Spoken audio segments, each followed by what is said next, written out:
आपके साथ आस्था कौशिक। लोकसभा चुनाव के लिए पहले चरण की वोटिंग लगातार जारी है।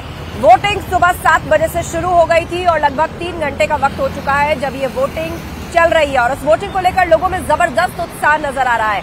आम हो या खास, पोलिंग बूथ तक जाते हुए लोग नजर आ रहे हैं। उत्तर प्रदेश में 8 सीटों पर वोटिंग की जा रही है और उत्तराखंड की बात करें तो सभी 5 लोकसभा सीटों पर आज मतदान हो रहा है। प्रधानमंत्री मोदी हो, मुख्यमंत्री योगी आदित्यनाथ हो, पुष्कर सिंह धामी हो या फिर तमाम बड़े नेता लोगों से यही अपील कर रहे हैं कि वो ज्यादा से ज्यादा घरों से बाहर निकलें और अपना मतदान करें।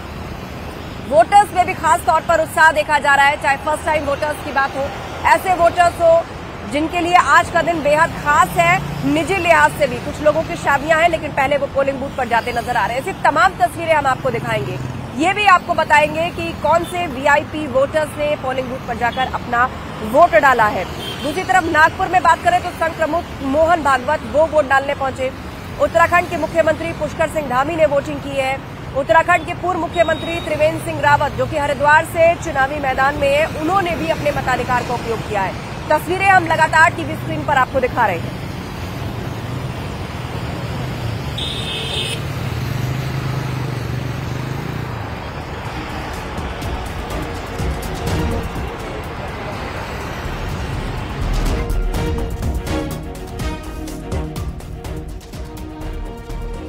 की बड़ी खबर, पहले चरण का मतदान चल रहा है। सुबह 7 बजे वोटिंग की शुरुआत हुई, 3 घंटे का वक्त बीत चुका है। यूपी में 8 सीटों पर वोटिंग हो रही है, उत्तराखंड में 5 सीटों पर मतदान जारी है। पहले चरण के लिए कई दिग्गजों ने अब तक वोट डाले सुबह सुबह। और पूरे देश की बात की जाए तो 102 सीटों पर वोटिंग चल रही है। पहले चरण में पीएम मोदी, सीएम योगी आदित्यनाथ समेत दिग्गज नेताओं ने लोगों से वोट की अपील की है।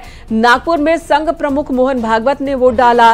वहीं उत्तराखंड की बात की जाए, पूर्व सीएम त्रिवेंद्र सिंह रावत, उत्तराखंड के सीएम पुष्कर सिंह धामी समेत कई दिग्गजों ने सुबह सुबह ही मतदान केंद्र पर पहुंचकर मतदान किया और लोगों से भी अपील की है। अगर वोट परसेंटेज की बात की जाए, हरिद्वार में 14% वोटिंग सुबह 9 बजे तक, पिथौरागढ़ में 10.12% मतदान, कैराना में अभी तक 9% ही वोटिंग हुई है तो मुरादाबाद में लगभग 12% मतदान हुआ है। मुजफ्फरनगर में भी 12% वोट पड़े हैं। ये सुबह 9 बजे तक के आंकड़े हैं।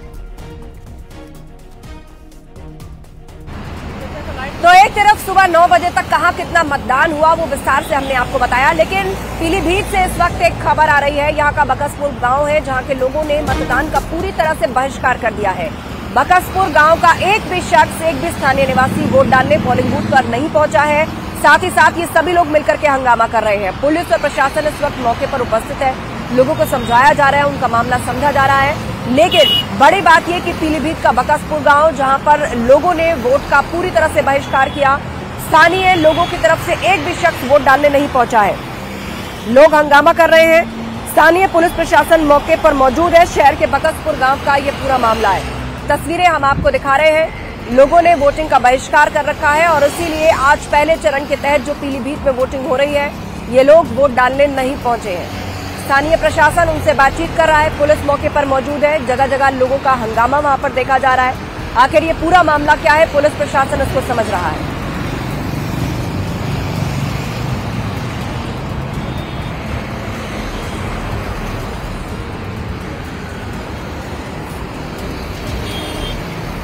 तो तस्वीरें इस वक्त स्क्रीन पर आपके सामने, पीलीभीत का बकसपुर गांव जहां पर लोगों ने पूरी तरह से बायकॉट कर दिया है वोटिंग का। लोकसभा चुनाव में आज फर्स्ट फेज की पोलिंग चल रही है।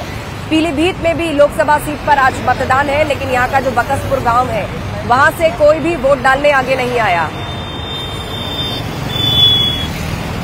और चर्चा के लिए हमारे साथ गेस्ट पैनल भी जुड़ रहा है। हमारे साथ कांग्रेस का पक्ष रखने के लिए सुजाता पॉल जी हैं, हमारे साथ विश्वास डाबर जी हैं, वरिष्ठ बीजेपी नेता, वरिष्ठ पत्रकार योगेश कुमार जी भी हमारे बीच में हैं। सबसे पहले हम सुजाता पॉल जी का रुख करेंगे। सुजाता पॉल जी, शुरुआती 3 घंटे की वोटिंग अगर उठा के देखा जाए तो ये कहा जा सकता है कि वोटर जागरूक है और अपने घरों से निकल रहा है वोटिंग के लिए और अपील भी लोग यही कर रहे हैं कि ज्यादा से ज्यादा तादाद में वोटिंग हो। जिन मुद्दों का पश्चिमी उत्तर प्रदेश में जिक्र हुआ और जिन समीकरणों पर यहाँ चुनाव लड़ा जा रहा है, 2019 से भिन्न स्थिति है। आपके साथ आरएलडी इस बार नहीं है, समाजवादी पार्टी के साथ आपका गठबंधन है, लेकिन वहां पर भी आपकी पार्टियों के बड़े चेहरे चुनाव प्रचार के मैदान में उस तरह नजर नहीं आए। जहाँ तक बड़े चेहरों की बात है, इस वक्त चेहरों की ज़रूरत नहीं, इस वक्त ज़रूरत है लोगों के साथ खड़े होने की। और अगर स्थानीय नेता खड़े ही ना हो तो कैसे उम्मीद करी जाएगी कि जो बदलाव की इच्छा रखती है जनता वही बदलाव मिलेगा? क्योंकि अभी तक तो व्यक्तिवादी राजनीति हम देख ही रहे हैं। एक व्यक्ति सब कुछ कहता है और बस गोटियों की तरह सरकारें बदलता रहता है। लेकिन अब ज़रूरत है एक ऐसी सरकार की केंद्र में जो राज्यों में भी सरकारों को चलने दे और देश को सुरक्षित रखे। इसलिए आज जो जनता का रुझान है वो बदलाव के लिए है और इसी कारण से आप पश्चिमी उत्तर प्रदेश में देख रही हैं कि कितनी मुखालिफत हो रही है भारतीय जनता पार्टी की। किस तरीके से लोग जो है आज कह रहे हैं हम बहिष्कार करते हैं भाजपा तुम्हारा, तुम्हें सर पर चढ़ाया मगर तुम तो सर पर ही चढ़ गए। इसलिए अब कांग्रेस को लाना है और हम मजबूती से चुनाव लड़ रहे हैं क्योंकि एक साथ लड़ रहे हैं। किसी पार्टी का नहीं हो रहा है बहिष्कार, यहाँ पूरे चुनाव का होता। जनता जब बहिष्कार करती है तो वो ये मानती है कि उनकी कोई समस्या ऐसी रह गई कि सरकारें आई या गई वो संतुष्ट नहीं है। बहिष्कार किसी एक पॉलिटिकल पार्टी का नहीं, बहिष्कार पूरी तरह से लोग चुनाव का करते हैं।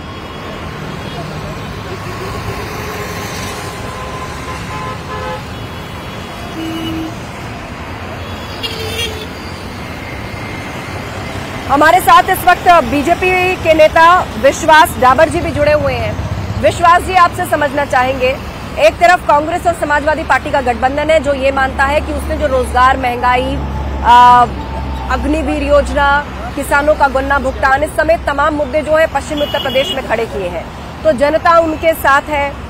इस बार जो है वो सत्ता परिवर्तन करने जा रही है। ग्राउंड की स्थिति और जो आप टेलीविजन पर बैठकर बताते हैं स्थिति, उसमें बहुत फर्क है।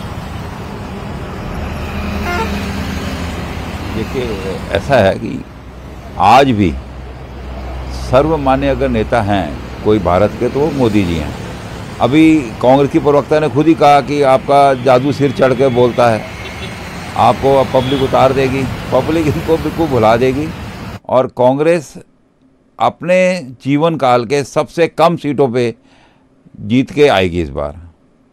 इन्होंने सिर्फ कच्चे वादे किए हैं और देश की सुरक्षा के साथ हमेशा समझौता किया है।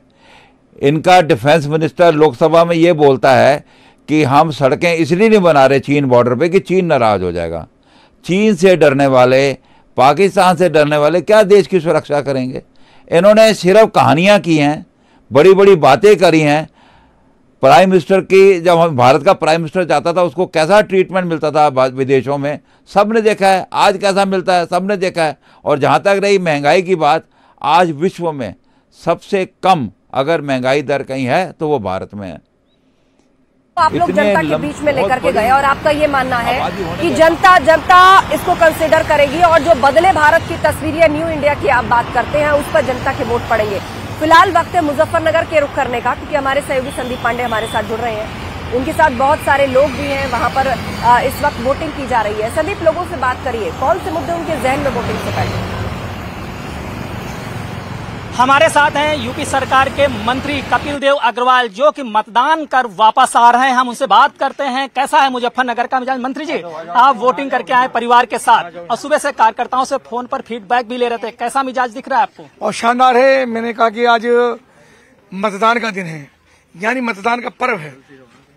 दीपावली, होली, विजयदशमी, ईद ऐसे मिलकर जैसे सभी लोग पूरे उत्साह के साथ मनाते हैं, तो आज भी सब लोगों को उत्साह के साथ मतदान केंद्र में आना चाहिए, अपने वोट का प्रयोग करना चाहिए। लेकिन कहा जा रहा है इस बार बीजेपी की राह यहाँ पर आसान नहीं, क्योंकि सपा ने भी जाट उम्मीदवार मैदान में उतारा है। तो आपको क्या लगता है, बीजेपी को बड़ा नुकसान होने वाला है?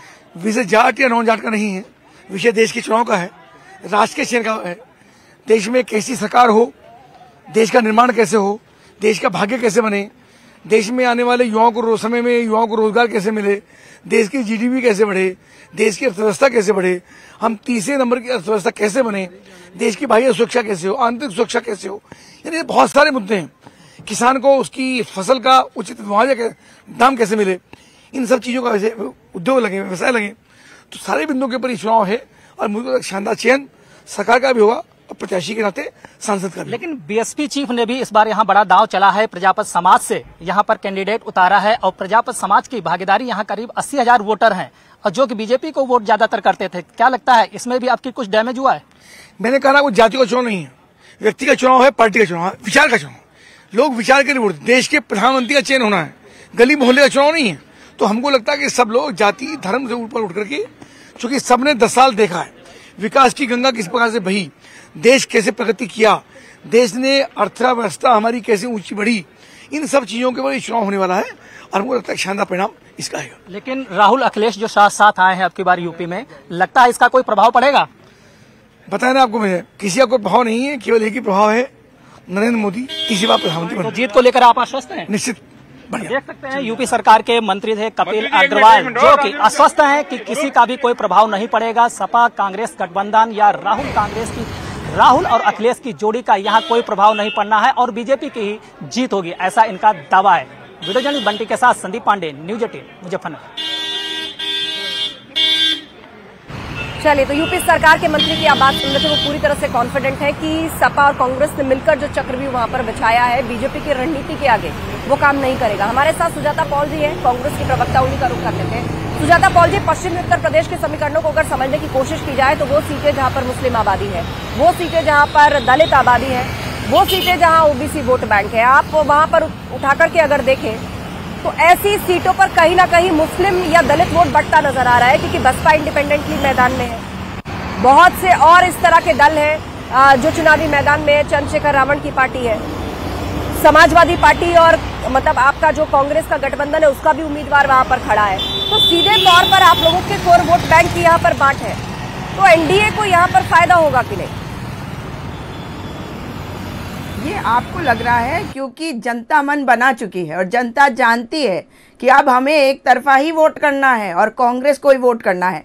जिनको आप बता रहे हैं हमारा कोर वोटर, ये देश का वोटर है और यही सुनिश्चित करेगा कि किसको जिताना है। जनता जनार्दन होती है। जिस क्षेत्र की हम बात कर रहे हैं वहां पर भाजपा का विरोध कैसा है आप देख रहे हैं कि संजीव बालियान जी को तो गांवों से भगा भगा के निकाला जा रहा है और जो लोग कह रहे हैं हम बहिष्कार करेंगे वो तो भाजपा का वोटर है। तो एक तरफ बहिष्कार हो रहा है, दूसरी तरफ जो नाराजगी है वो बदलाव लेके आएगी और एक तरफा वोट होगा। हमने विधानसभा के चुनावों तक में देख लिया था कि लोग जो हैं अब अपना मन बना के वोट करते हैं। ऑलमोस्ट बाइपोलर तभी हो गया था जो हमारा वोटिंग पैटर्न है। तो ये तो राष्ट्र के लिए चुनाव है, ये तो जनता के चुनाव है। तो किसान तो इस वक्त सीधी तरह से कांग्रेस पार्टी को वोट कर रहा है। और आप सही कह रहे हैं कि जिन दलितों का, जिन माइनॉरिटीज का आज इतना उत्पीड़न कर रही है भारतीय जनता पार्टी की सरकार और चाहती है कि 5 किलो राशन हम तुम्हें दे तो रहे हैं, चुप रहो,